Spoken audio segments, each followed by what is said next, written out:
നിങ്ങളുടെ ജീവിതം ഉണങ്ങിയ ഒരു മരക്കൊമ്പ് പോലെയാണോ ഇന്ന് നിങ്ങൾക്ക് തോന്നുന്നത്? സാധ്യതകളൊന്നുമില്ല. ഫലം കായ്ക്കാനും പുഷ്പിക്കാനും പ്രയോജനമായതൊന്നും ജീവിതത്തിൽ സംഭവിക്കാൻ ഒരു സാധ്യതയും ഇപ്പോൾ കാണാതിരിക്കുമ്പോൾ ദൈവത്തിൻ്റെ പരിശുദ്ധാത്മാവ് പറയുന്നു, സ്ഥിതിക്ക് മാറ്റം വരും.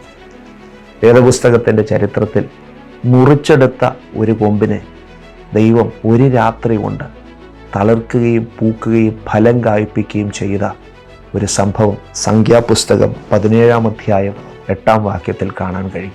ദൈവമക്കളെ, ദൈവം നിങ്ങളെ തിരഞ്ഞെടുത്തിട്ടുണ്ടെങ്കിൽ, ദൈവത്തിന് നിങ്ങളോടൊരു പ്രീതി തോന്നിയിട്ടുണ്ടെങ്കിൽ, തീർച്ചയായും അഹരോൻ്റെ വടിയെ തളിർക്കുകയും പൂക്കുകയും ഫലം കായ്പിക്കുകയും ചെയ്തതുപോലെ നിങ്ങളുടെ ജീവിതത്തെ ദൈവം ഫലമുള്ളതാക്കി മാറ്റും, പ്രയോജനമാക്കി മാറ്റും.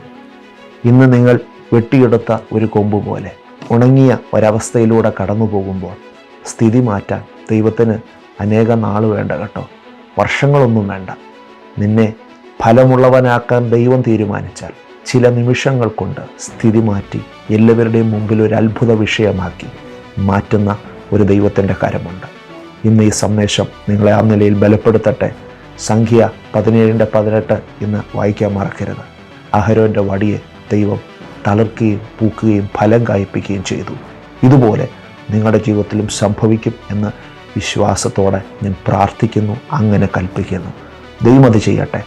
സാധ്യതകൾ ഒന്നുമില്ലെങ്കിലും ദൈവം കൂടെയുണ്ട്. God bless you. ദൈവം അനുഗ്രഹിക്കട്ടെ.